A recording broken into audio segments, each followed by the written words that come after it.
want to run through the kind of checklist which I think all of us, whatever issues we're concerned about, should put at the beginning of our list before the changes that we hope for and dream for in the world. The first thing that will be on my list, which is really serious, is a number of people in our free and tolerant country who are scared to be involved in politics. Whether or not they have critics and consciences of society in universities, whether they are university students, heaven help us, who wonder whether they might not get a job one day, whether they're scientists, whether they're public servants who should be allowed to go out after work and have their civic duty of contributing to their society through a democratic system, and so on. Because that's the water which allows the democratic system to work, when people do speak up and do have their say, and particularly where people who know what they're talking about feel able to have a say. The next thing on the list, which has already been mentioned, is our Official Information Act, which is virtually non-functioning for all kinds of issues. And the truth is, nowadays, I don't usually even request it because I am so sick of it not working. And so that we've got kind of a non-functioning system as our primary form of accountability for the government in terms of information.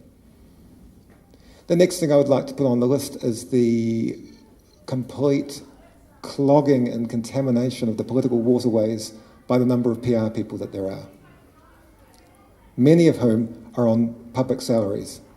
Information doesn't go from newsmakers to the public directly, it goes through mediators. And those mediators are what are kind of the conductors which allow democratic processes to happen.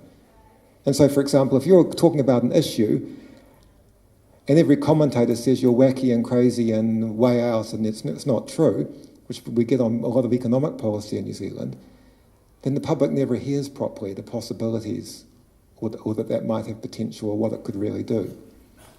And we know that many of the commentators in our country are not real commentators. They are things like bank economists or something like that. In other words, paid spin doctors for the finance sector. There are particular things that we can do to look at and try to restructure those voices which interpret the world, interpret politics for ordinary people and help them to figure out what they believe in and what side they take and what has to happen.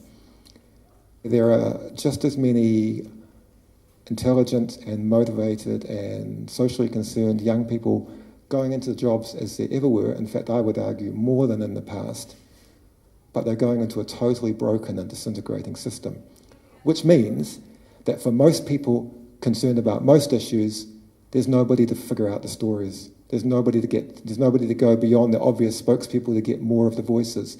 There's nobody who can do the research, which takes more than a few hours, or even an hour, and certainly not that it takes months or years.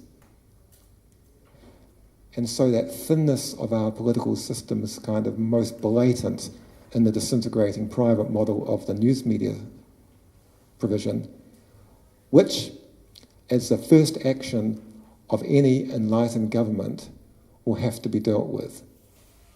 In fact, the only likely thing that's going to produce a new economic model for the media is going to be public provision. It's going to be newly independent, much more independent than we have now, but hugely publicly funded media.